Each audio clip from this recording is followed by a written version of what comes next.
D'après Abdullah ibn Mas'ud, radiallahu anhu, le prophète sallallahu alayhi wa sallam a dit: ayez une pudeur envers Allah comme il se doit. Ils dirent: ô messager d'Allah, nous avons déjà de la pudeur et la louange est à Allah. Il répondit, sallallahu alayhi wa sallam: ce n'est pas cela. Éprouvez la vraie pudeur vis-à-vis d'Allah et de préserver la tête et ce qu'elle contient. Protéger le ventre et ce qui se trouve autour. Se souvenir de la mort et de ses épreuves. Et celui qui souhaite l'au-delà abandonne les ornements de ce bas monde. Quiconque agit ainsi a éprouvé la véritable pudeur envers Allah. Hadith rapporté par At-Tirmidhi et jugé bon par Sheikh Al-Albani. La véritable pudeur venant d'Allah consiste à protéger la tête et ce qu'elle contient, ce qui signifie de ne pas y laisser pénétrer des pensées inutiles ou mauvaises, et n'y accueillir que la science correcte et pure. Il ne faut pas recevoir les impuretés que certaines personnes répandent, et combien en avons-nous besoin à notre époque. Aujourd'hui, chacun absorbe les choses futiles. Les musulmans suivent davantage les choses futiles que les savants.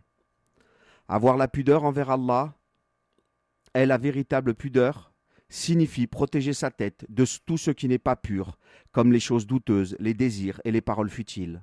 En revanche, ne fais rentrer que la science qui augmente ta foi, ton bien, ta piété et ton savoir, ainsi que ton intelligence.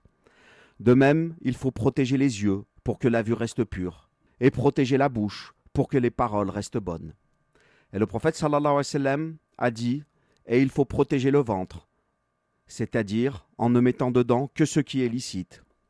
Ensuite, le prophète sallallahu alayhi wa sallam a dit: et ceux qui se trouvent autour.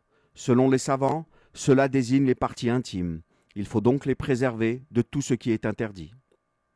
Le prophète sallallahu alayhi wa sallam a dit: et il faut se souvenir de la mort et de ses épreuves. Ainsi, celui qui se rappelle qu'il mourra, qu'il sera éprouvé et qu'il se tiendra devant Allah, et qu'Allah le tiendra responsable le jour du jugement pour ce qu'il aura accompli dans cette vie, éprouve alors de la pudeur envers Allah. La pudeur envers Allah n'est pas simplement un mot que l'on prononce avec la langue. C'est une réalité qui prend place dans le cœur du serviteur, le poussant à accomplir le bien, à éviter le mal, et à être conscient de la présence du Seigneur des cieux et de la terre, en tout lieu et à tout moment. Le prophète sallallahu alayhi wa sallam a dit: et celui qui souhaite l'au-delà abandonne les ornements de ce bas monde. Cela ne signifie pas qu'il abandonne complètement la vie d'ici-bas, mais plutôt qu'elle ne le détourne pas de l'au-delà.